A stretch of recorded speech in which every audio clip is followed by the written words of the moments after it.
Okay, so my next topic is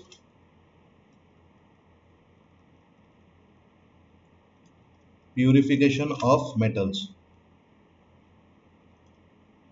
These are also called refining of metal. ठीक है, तो all the metals which are obtained from above methods, like हम लोग अभी तक जितना भी methods पढ़े हैं उसमें किसी भी मेथड से तुमको जो मेटल्स मिल रहा है दो आर कॉल्ड impure metals. तो we will again write the like direction of process. पहले ores, फिर आता है concentration of ores,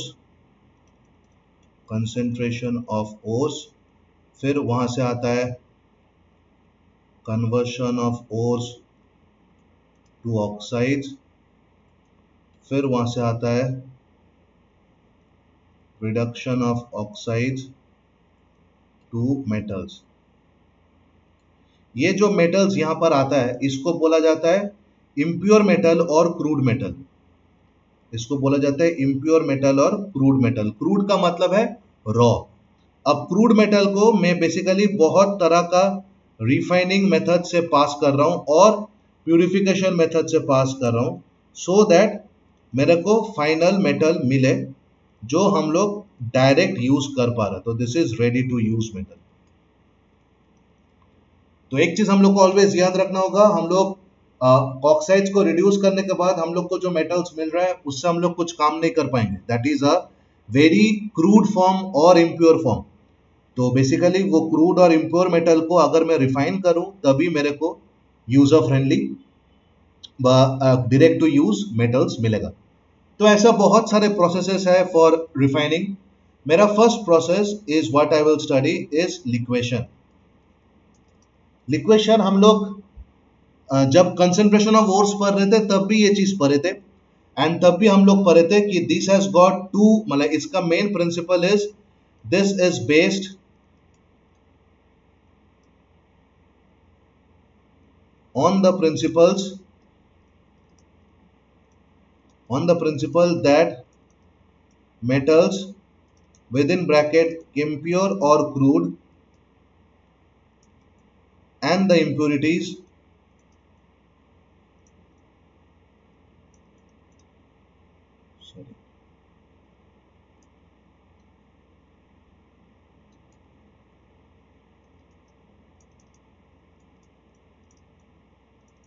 vary in their boiling point. तो not only boiling point also melting point. तो लिक्वेशन हम लोग उस केस में यूज करेंगे जब मेरा जो मेटल्स है एंड मेरा जो इंप्योरिटीज है they vary in their melting point. मतलब बहुत डिफरेंस होना चाहिए दोनों के मेल्टिंग पॉइंट में. And this is basically use for metals which has low melting points.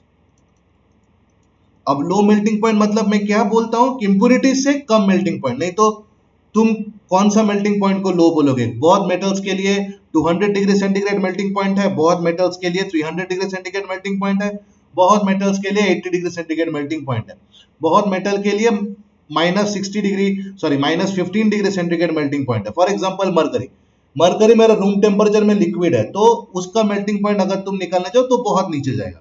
तो ये जो लो मेल्टिंग पॉइंट है this is with reference to the impurities. तो examples of such metals are stannous which is tin, Pb which is lead and Bi which is bismuth. तो these are basically liquids sir which Pb से पहले क्या लिखे हैं? कौन बोल रहे हो? सर पीबी से पहले क्या लिखे हैं? Sn, tin, stannous. Tin. Stannous. Yeah, just lead.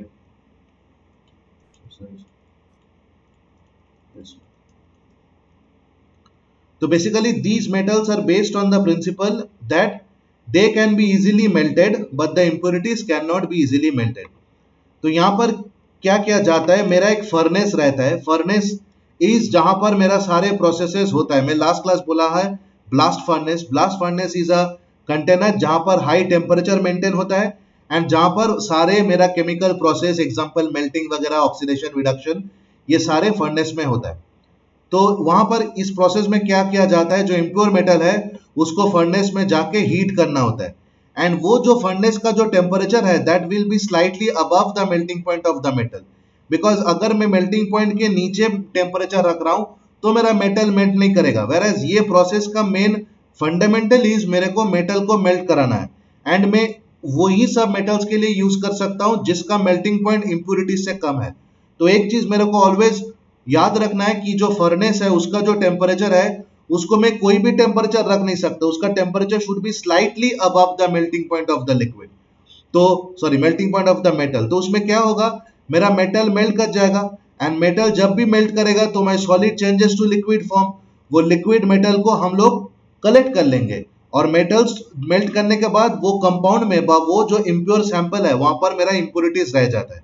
तो इसी तरीका में मैं प्योर मेटल और इंप्योरिटीज को अलग कर सकता हूं। अब डायग्राम में अगर समझाओ तो कैसा होगा, I would give it a different ink, I will give it in white colour. तो दिस इज अ कंटेनर,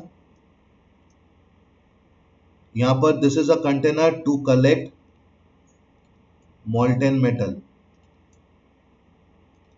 ठीक है, and this is a platform जहां पर क्रूड मेटल में रख दिया हूं, यहां पर मैं हीट कर रहा हूं। तो क्या होगा, मेरा जो सर ये क्रूड, फर्नेस है? ये जो स्लैंटिंग है वो फर्नेस का पार्ट है। जो स्लैंटिंग है, हाँ, और जो वो बीकर टाइप स्ट्रक्चर है वो एक डिवाइस है जहां पर मैं मॉल्टेन मेटल को कलेक्ट करूंगा। सर इसका ऐसा कोई नाम नहीं है एज सच नहीं नहीं नहीं स्पेसिफिक? नहीं नहीं नहीं नहीं। तो ओके सर। ये crude metal basically consist of metal plus impurities. तो इसको हीट करने के बाद क्या होता है, जो मेटल्स है मेटल्स मेल्ट करके यहाँ पर ड्रिप करके कलेक्ट हो जाता है। This is the molten metal. और मेरा जो इंप्योरिटीज है, इंप्योरिटीज स्टे बिहाइंड।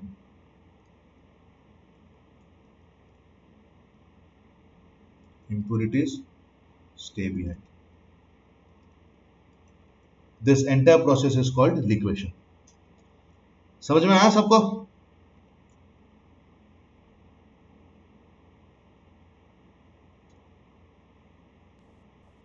सभी को समझ में आ गया? Yes sir.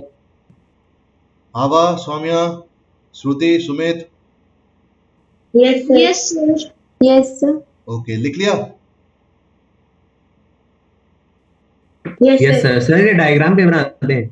डायग्राम रफली बना दो एंड नहीं तो तुम लोग का टेक्स्ट बुक में है, मैं अगर नोट्स दे दूंगा मेरा नोट्स में है, लाइक समत्वा का नोट्स में है, नो इश्यूज। सर कोचिंग का मॉड्यूल में? या यस सर। ठीक है, सर फिर भी मैं रफली बना दिया हूँ। हाँ बना दो। हो गया, मैं नेक्स्ट सेक्शन जाऊं, मैं इसको ऊपर ले जाऊं? Yes sir. जी सर। मेरा नेक्स्ट जो प्रोसेस आता है, वेरी सॉरी,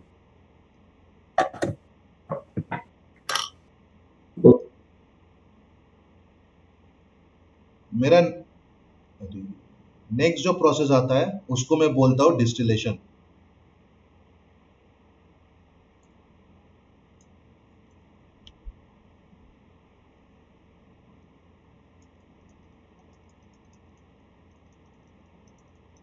नेक्स्ट जो प्रोसेस आता है उसको बोलता हूं मैं डिस्टिलेशन। अब डिस्टिलेशन किसके लिए यूज होता है? डिस्टिलेशन हम लोग पढ़े थे कि अगर दो कंपाउंड जिसका बॉइलिंग पॉइंट डिफरेंस बहुत ही ज्यादा है, वो दो कंपाउंड्स को सेपरेट करने के लिए मैं डिस्टिलेशन यूज करता हूं। हम लोग ये भी पढ़े हैं कि अगर ऐसा दो कंपाउंड्स है जिसका बॉइलिंग पॉइंट डिफरेंस बहुत ही नजदीक है तो उसके लिए हम लोग फ्रैक्शनल डिस्टिलेशन यूज करते हैं, वहां पर हम लोग का एक फ्रैक्शनल डिस्टिलेशन कॉलम रहता है। तो डिस्टिलेशन बेसिकली, हाँ बोलो। सर मतलब ऐसा ऐसा मतलब सवाल है कि मतलब कोई अगर पूछा कि मेल्टिंग पॉइंट और बॉइलिंग पॉइंट में से ज्यादा मतलब कौन है? हाँ, तो मेल्टिंग पॉइंट डिफरेंस में हम लोग लिक्वेशन यूज करते हैं। बॉइलिंग पॉइंट डिफरेंस अगर बहुत ज्यादा है तो हम लोग डिस्टिलेशन यूज करेंगे। बॉइलिंग पॉइंट डिफरेंस अगर कम है तो हम लोग फ्रैक्शनल डिस्टिलेशन यूज करेंगे। कैसे? ठीक है, तो this is basically use to purify volatile metals. Volatile metals मतलब क्या है? These readily form vapours.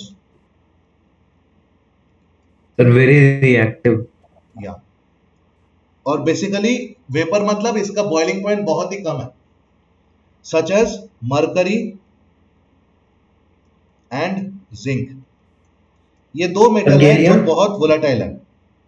ठीक है, इसमें क्या होता है, इसमें the process is you have an impure metal. Impure metal में क्या रहेगा मेरा?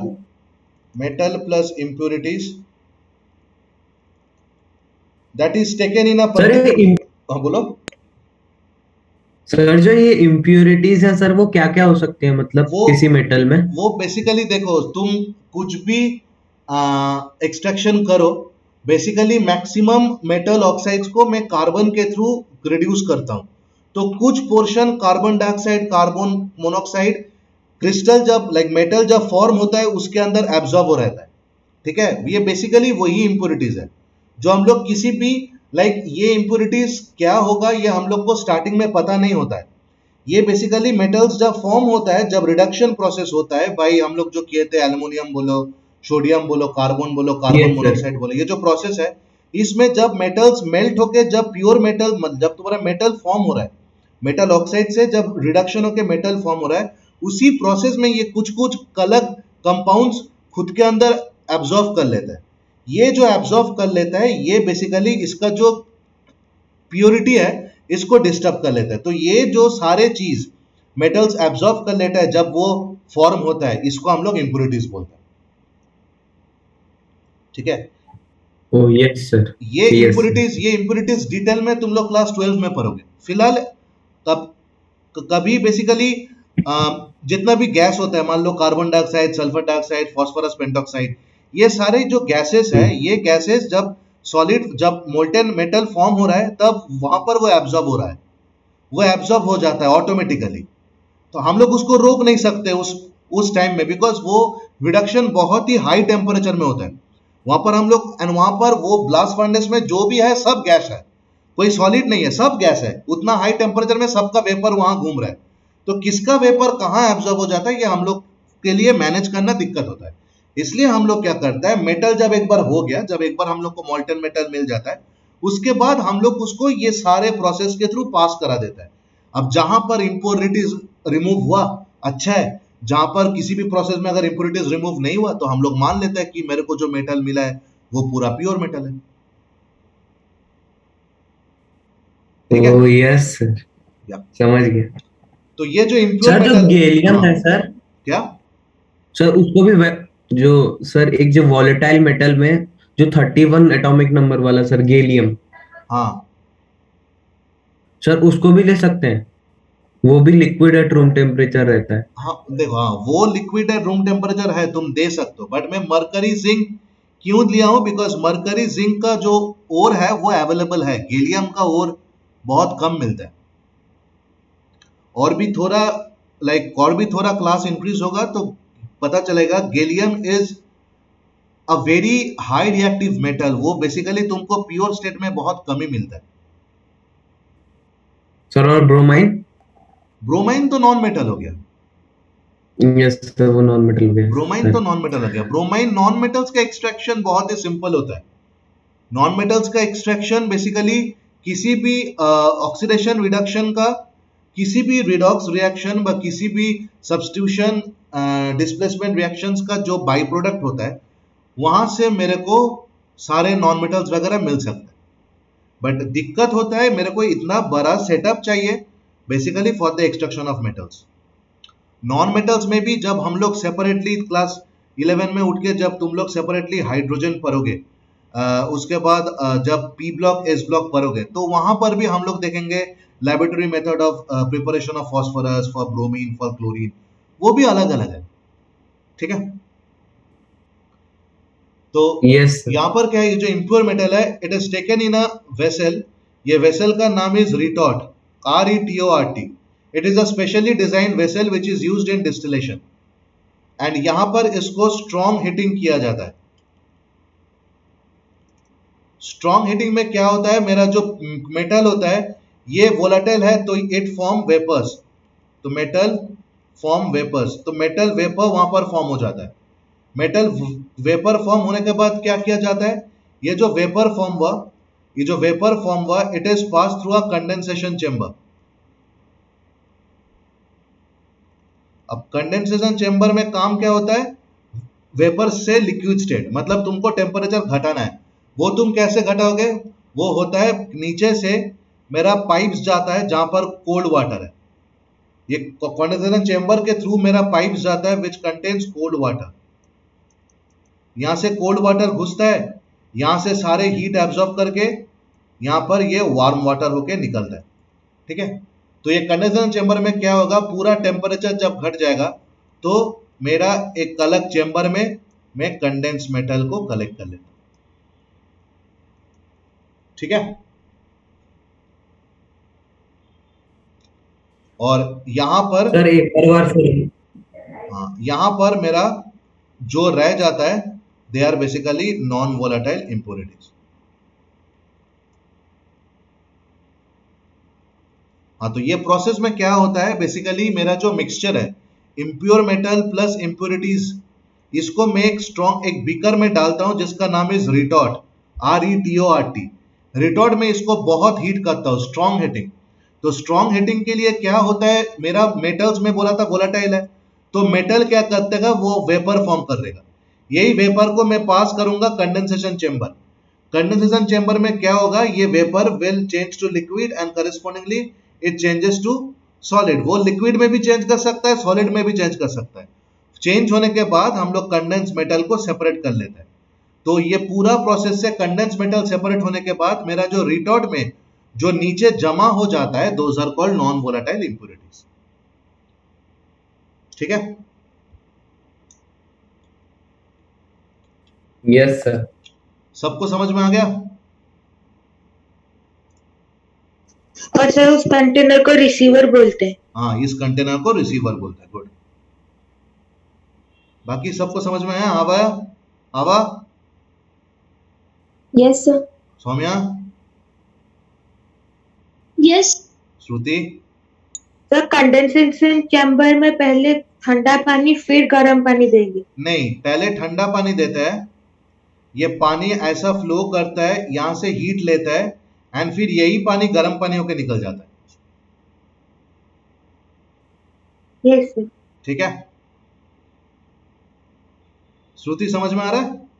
Yes sir. सर मतलब कि ये जो एंडोथर्मिक प्रोसेस था। नहीं, एंडोथर्मिक प्रोसेस, हाँ कंसेप्ट वही है, बट इसको हम लोग एंडोथर्मिक प्रोसेस नहीं बोलेंगे। ये कोई केमिकल प्रोसेस नहीं हो रहा है ना। सर उसमें लिखे देखिए कोल्ड वाटर जाके वहां से गर्म पानी निकल रहा है ना। हाँ, but endothermic process is basically a chemical reaction. ओ ठीक है। Yes sir. हाँ, ये तो फिजिकल, एक फिजिकल प्रोसेस हो रहा है। यस सर, ये केमिकल प्रोसेस नहीं है। अच्छा, मैं क्या बोल रहा हूँ, श्रुति समझ में आ रहा है कुछ? हाँ ना बोलो boss.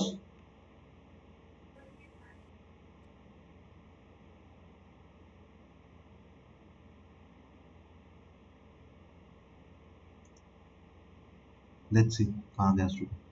Okay,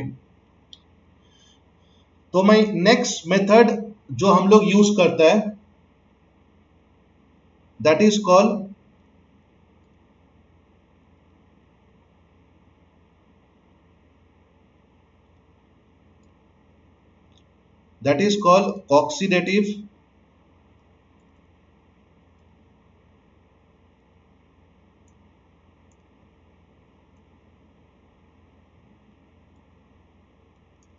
oxidative refining. It is basically an oxidation method of removal of impurities.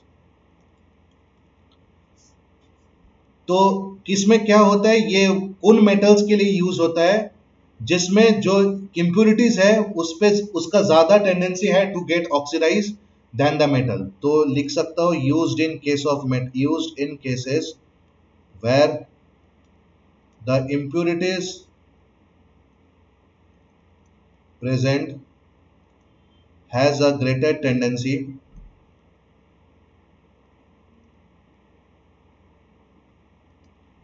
to be oxidized than metals। तो ये उन केस में यूज होता है। फॉर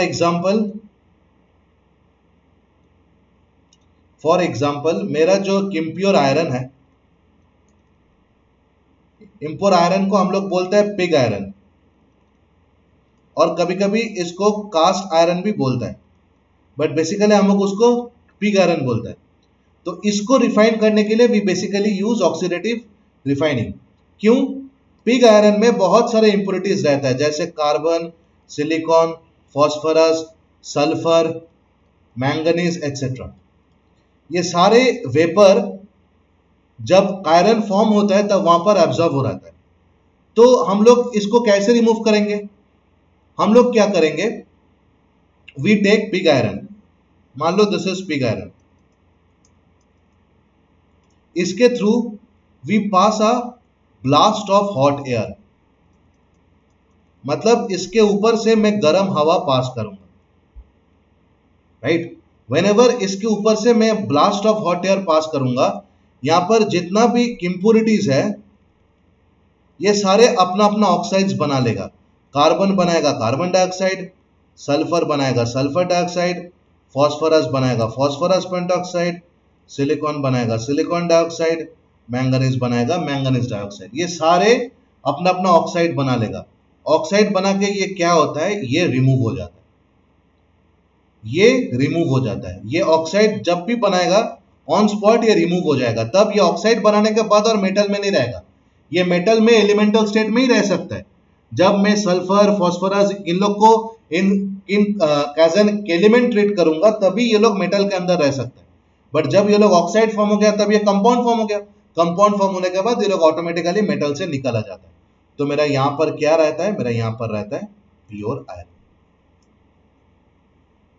ठीक है,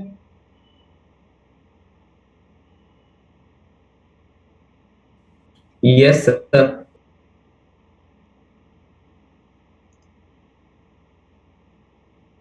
ओके। बाकी तीनों को समझ में आया? सौम्या, सुमित, आवा? Yes sir. Yes sir. Yes sir. Okay,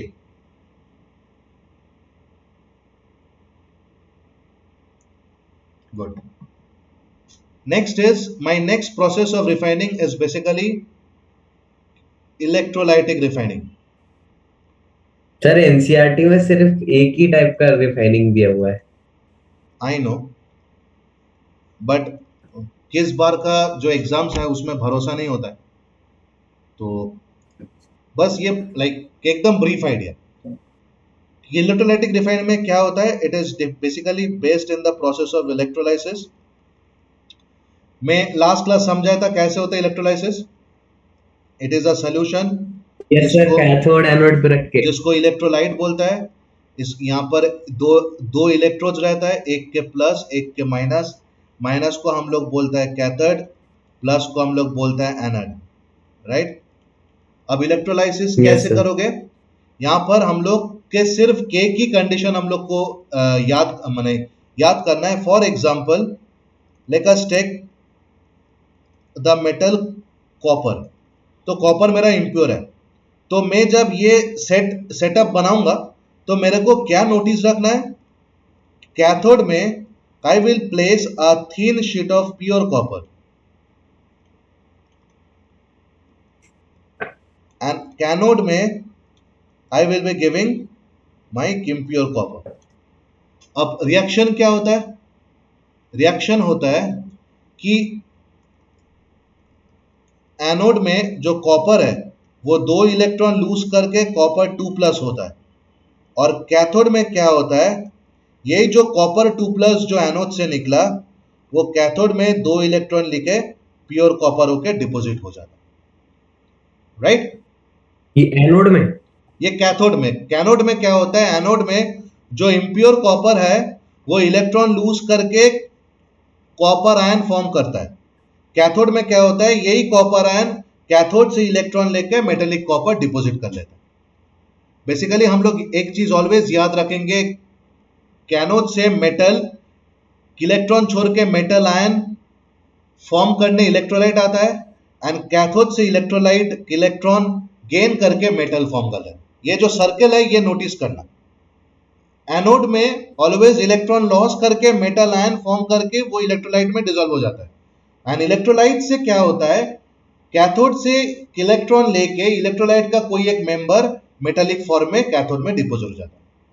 ठीक है, ओ, तो इससे क्या यस होगा, सर। मेरा जो इम्प्योर कॉपर है, ये जो इम्प्योर कॉपर है ये धीरे धीरे कॉपर आयन होते होते इलेक्ट्रोलाइट में आ जाएगा।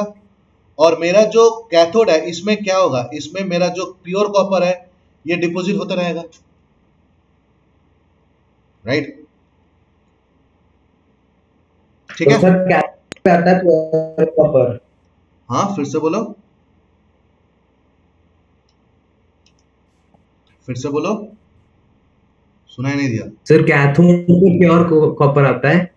हाँ, कैथोड में प्योर कॉपर आता है, एनोड में इम्प्योर, कैनोड से इम्प्योर कॉपर निकल जाता है। Yes sir. ठीक है, तो बेसिकली मैं अगर फ्लो चार्ट यहां पर लिख लिख लिख देता हूं, तो this is impure copper, this is anode, loses electron, forms copper 2 plus ion and enters solution, enters the electrolyte, फिर it goes to the cathode, gains electron from cathode and उसके बाद deposits as pure copper। ठीक है, yes sir. Okay. अब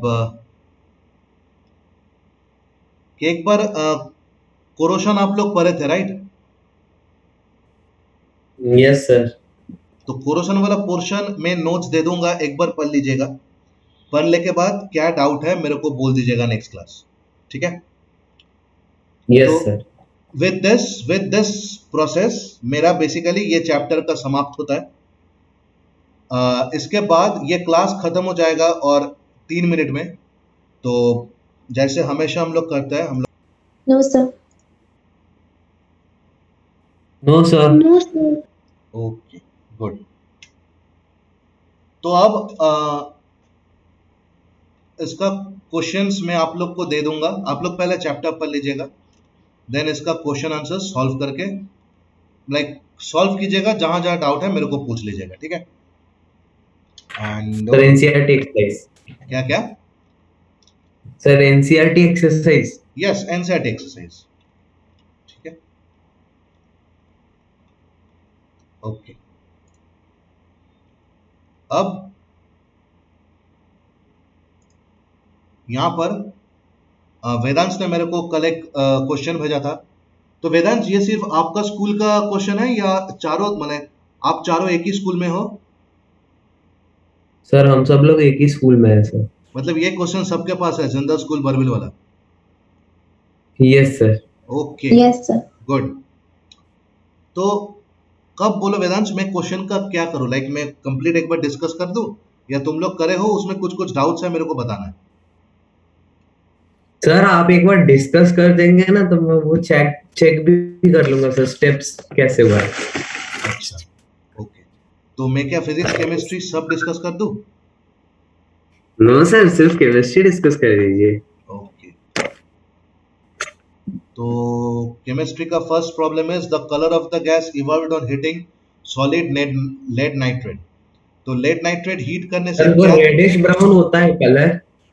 क्या? लेकिन उसमें brown. Sir वो कलर रेडिश ब्राउन होता है लेकिन उसमें सिर्फ ब्राउन था तो मैं खाली ब्राउन लिख के आ हाँ, गया। तो ब्राउन इज द आंसर। ठीक यस है, sir. Okay. Number 4, color of copper sulfate does not change when an iron nail is kept in it. ये इसका मतलब ये गलत है।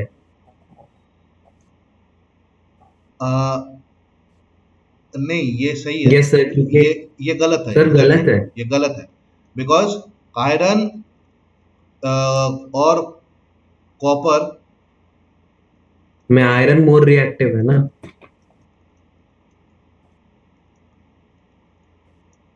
ये होना चाहिए था सीरीज, राइट।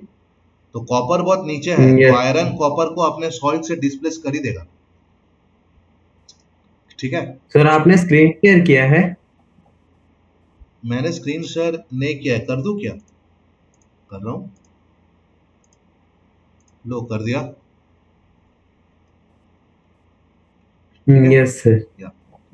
तो बेसिकली अगर आयरन प्लस कॉपर सॉल्ट, ये basically iron salt and copper बना देगा, राइट। तो तुम्हारा reason is iron is more reactive than copper displaces it, तो रीजन सही है, एसर्शन गलत है, which is always number D.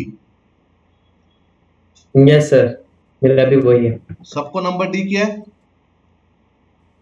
Yes sir. Okay फिर yes number sir. Okay good. फिर number 6, chemical equations are containing equal number of individual atoms in both sides of a equation. क्या लगता है? Sir दोनों सही, वो सही है। गुड, असर्शन सही है। वो क्यों आता है? Because chemical equations are basically based on conservation of mass, right. And यहां पर हम लोग इंडिविजुअल एटम का मास को कंजर्व कर रहे हैं, individual atomic Yes, mass sir. Is conserve. इसलिए सेम टाइप ऑफ माने सेम एटम्स का सेम अमाउंट दोनों साइड में रहना चाहिए। The number of atoms in a molecule are in fix ratio by mass, ये सही है, बट ये प्रॉपर एक्सप्लेनेशन नहीं है। यस सर, अगर उसमें कंजर्वेशन ऑफ मास वाला जो डेफिनेशन होता तो तो वो बेसिकली सही होता। यहाँ पर assertion भी सही है, रीजनिंग भी सही है, but reasoning is not correct explanation of A, so this option is always be. Yes yes sir. Sir. ठीक है, यस सर। ओके। उसके बाद तो बायोलॉजी आ जाता है, हेटेरोट्रॉफिक न्यूट्रिशन। उसके बाद आता है सर सेक्शन 2 में आता है हम लोगों को। Section 2, what is the colour of nitrogen dioxide gas? Sir reddish brown. Reddish brown. Okay. फिर आता है number 4, balance the following two reactions and write the types of the reaction. तो बैलेंस हो गया, बैलेंस में कर दे रहा हूं, एक बार चेक कर लो। सर मैं बैलेंस तो कर दिया हूँ सर, लेकिन मेरे को Al2SO4 द होल थ्राइस लिखना था, उसमें मैं Al2SO4 कर दिया हूँ खाली। तो बेटा उसमें तुमको तो नंबर नहीं मिलने वाला है, तो नंबर नहीं मिलेगा सर। It was a 6। उसको रिडॉक्स रिएक्शन लिखा था सर मैं, ठीक है, तो पहले ये डिस्प्लेसमेंट लिखा, उसके बाद में काट के रिडॉक्स लिख दिया। तो ये बेसिकली क्या हो रहा है? ये बेसिकली तो डिस्प्लेसमेंट रिएक्शन हो रहा है, राइट। अब देखो सीधी बात, अगर ये क्लास 11 होता, ठीक है, अगर ये क्लास 11 होता तो redox would have been the right answer, ठीक है। बट कब तुम लोग को बताओ, अब मैं तुम लोग को पूछ रहा हूं, तुम लोग रेडॉक्स बोल के क्या समझते हो? सर रेडॉक्स रिएक्शन जिसमें ऑक्सीडेशन और रिडक्शन दोनों होता है, मतलब दोनों right? एक्शन। गुड। अब मेरे को बोलो, ये जो रिएक्शन है इसमें रिडक्शन क्या हो रहा है? सर वो H प्लस आयन है ना, जब वो हाइड्रोजन वही एसिड है H2SO4, हाँ, तो उधर वो H प्लस आयन है, उधर जाके वो हाइड्रोजन गैस बन जा रहा है। हाँ तो पहले तो रिडक्शन, हाइड्रोजन गैस। हाँ तो रिडक्शन कहाँ हो रहा है? मैं तुमको ये पूछ रहा हूँ कि रिडक्शन कहाँ हो रहा है, ऑक्सीडेशन कहाँ हो रहा है? सर आपका रिडक्शन सर जो प्रोडक्ट साइड में देखिए Al2SO4 द होल थ्राइस, वहां पर H2 गैस, हाइड्रोजन गैस वो ऐड हो जा रहा है, तो एडिंग ऑफ हाइड्रोजन हम लोग समझते हैं रिडक्शन से। हाँ, ऑक्सीडेशन के लिए सर यहाँ पर जब हम इसको, यस सर उसमें था, यस सर ये वो रिडक्शन रिडक्शन, और जो H2SO4 में चार O है, और जब हम उधर जाते हैं प्रोडक्ट साइड में तो होल थ्राइस हो जाता है, जिसमें, यस सर। राइट, बट इसमें भी देखो कितना डाउट है। ये चार जो जो तुम आंसर्स बोले ना, अब देखो ये ना, ये जो मैं मार्क किया ये जरा सर गलत है, ठीक है। ये क्यों गलत है वो तुम लोग को क्लास 11 में ही पता चलेगा। तो अभी तुम लोग रेडॉक्स फेडॉक्स लिखने का रिस्क मत लो, ठीक है, राइट। सर अब ले लिया रिस्क हाँ, तो। मान लो अगर तुम ये कर रहे हो, ठीक है, तो इसको तुम क्या बोल सकते हो, इसको तुम कॉम्बिनेशन बोल सकते हो, राइट। और ऑक्सीडेशन बोल सकते हैं एंड तुम इसको ऑक्सीडेशन भी बोल सकते हो, as per class 10th। Yes sir. ठीक है। तो अब तुम लोग क्या करोगे, जब भी ऐसा आंसर आएगा जितना पॉसिबल है सब लिख के आना। इसको कॉम्बिनेशन की जगह कोई कोई सिंथेसिस भी बोल सकता है, इसको ऑक्साइड फॉर्मेशन सिंथेसिस। भी बोला जाता है, राइट, ठीक है। अब तुम लोग क्या करोगे, जितना पॉसिबल है उतना लिख के आना, ठीक है। मेरे को ओके नहीं सर। लगता तुम लोग का क्लास में रेडॉक्स के लिए मार्क्स देगा, देखो अगर देना चाहिए, बिकॉज क्लास 10 के नॉलेज में ये सही है, but basically it's a displacement reaction. Sir मैं डिस्प्लेसमेंट लिख के काट के लिख के आया हूँ रेडॉक्स बहुत रिएक्शन। महान काम किए हो तुम। सर वो उस टाइम पे जल्दी जल्दी में लिख दिया। अच्छा, बाकी तीनों, मैं सोचा नहीं। सौम्या, सुमित, आवा, सर मैंने डिस्प्लेसमेंट लिखा है। तुमने डिस्प्लेसमेंट लिखा, गुड। सौम्या, हम भी डिस्प्लेसमेंट लिखे। Okay, sir displacement. Okay. Sumit, sir क्या हुआ सर बोलो। सर मैंने रेडॉक्स लिख दिया। अच्छा, कोई नहीं, कोई नहीं, कोई देखो रेडॉक्स सही है, मैं मना नहीं कर रहा हूं, बट तुम लोग का लेवल का लाइक स्कूल मार्क्स दे तो nothing like it, but safe side के लिए displacement is the answer, sir ठीक। अगली बार से सेफ साइड ही लिखूंगा। हाँ, ये ना, ये मैं सिखाऊंगा जब मेरा तुम टेस्ट दोगे, ये मैं सिखाऊंगा, बिकॉज मैं बेसिकली पिछले 12 साल से ऐसा पढ़ा रहा हूँ। तो मैं ना, ऐसा मैं फेस किया हूँ जब मैं स्टूडेंट था, मैं जब पढ़ा रहा था, फिर मैं जब बहुत अलग अलग स्कूल्स के साथ लिंक्ड हूँ, not officially but as a mentor, तो मैं देखा हूँ कि कौन सा टाइप ऑफ आंसर्स लिखने से मास्टर लोग का मार्क्स काटने का बहुत आसान तरीका रहता है। वो गलत नहीं है, बट बिकॉज तुमने वो मेंशन नहीं किया, तुम्हारा मार्क्स जा सकता है, बोर्ड्स में नहीं जाएगा। सीबीएसई बोर्ड्स क्लास 10 क्लास 12 बहुत ही पिन पॉइंट इंस्ट्रक्शंस देता है, उन लोग के लिए नहीं जाएगा, बट स्कूल्स में दिक्कत होता है, ठीक सर है। हम तो बस अब पूरे कर सकते हैं कि देखो नंबर ना घटे। अभी तो छोड़ो, जो हो गया हो गया, बाकी यही तो एक गलत है, नो इश्यूज, हो जाएगा, चिल मारो। और किसी को ये केमिस्ट्री में ये पर्टिकुलर क्वेश्चन से कुछ डाउट है कि सर ये कैसे होगा, नो ये सर। कैसे, ओके। ये जो मैं चैप्टर पढ़ाया बस चैप्टर 1 2 से कोई डाउट है, बिकॉज नेक्स्ट वीक से तुम लोग का टेस्ट है, कोई डाउट है कि सर ऐसा क्या होगा, क्यों हुआ।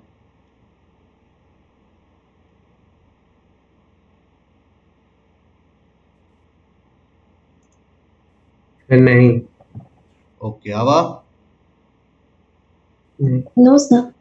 तुमको समझ में आ रहा है ना बॉस? Yes sir. एकदम फ्रैंकली पूछ रहा हूँ, you are suppose to be very frank with me. No sir, सही में समझ में आ रहा है। Okay, Saumya, yes sir. समझ में आ रहा है ना बॉस पूरा? Yes sir. क्लास अच्छा लग रहा है, कॉन्सेप्ट क्लियर हो रहा है? Yes sir. Okay, Sumit, yes sir. Okay, good. तो फिलहाल ये चैप्टर तो खत्म हो गया, ठीक है। अब मैं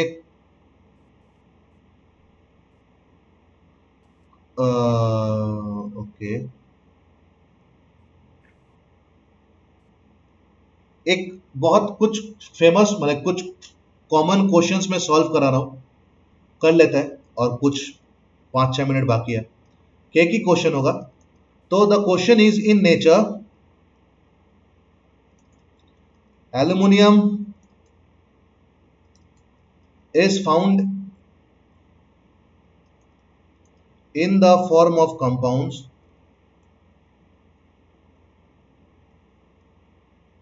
while gold is found in free state. Explain.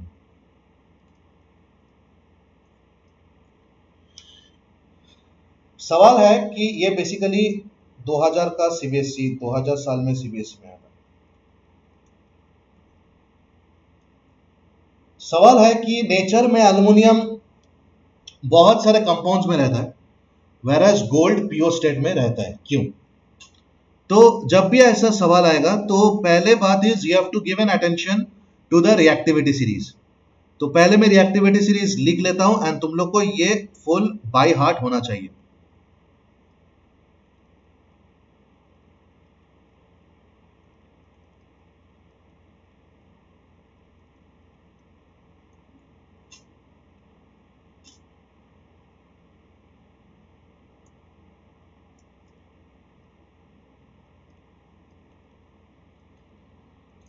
तो यहां है मेरा एल्युमिनियम, यहां है मेरा gold. Of course aluminium gold से काफी ज्यादा रिएक्टिव है। This is more reactive, this is least reactive. Because aluminium बहुत ज्यादा रिएक्टिव है तो इसका टेंडेंसी होता है to combine with less reactive elements and form compounds. इसका टेंडेंसी है कि लेस रिएक्टिव एलिमेंट के साथ कंबाइन करके ये कंपाउंड्स फॉर्म करे, वेराज गोल्ड किसी के साथ एलिमेंट बना नहीं सकता, लाइक किसी के साथ कंपाउंड बना नहीं सकता, बिकॉज ये इसका सबसे कम रिएक्टिविटी है। इसलिए बिकॉज इसका टेंडेंसी है कंपाउंड बनाने के लिए, तो it is mostly found in compound state. And because gold due to its very less reactivity compound बना नहीं सकता है, तो it is basically found in free state, उसको नेटिव स्टेट भी बोलता है। समझ में आया?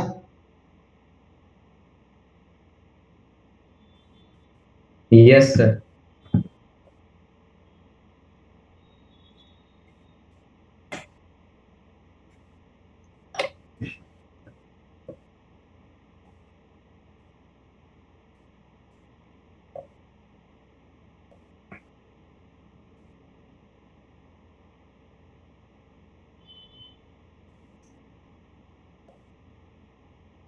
सर आप कुछ बोल रहे हैं? नहीं, मैं कुछ नहीं बोल रहा हूं, मैं क्वेश्चंस देख रहा हूं अभी कराने के लिए। सर मैक्सिमम कितना प्रीवियस ईयर लगाना, मतलब कितने साल का प्रीवियस ईयर क्वेश्चंस लगाने होते हैं? क्लास 10 के लिए 5 साल काफी है।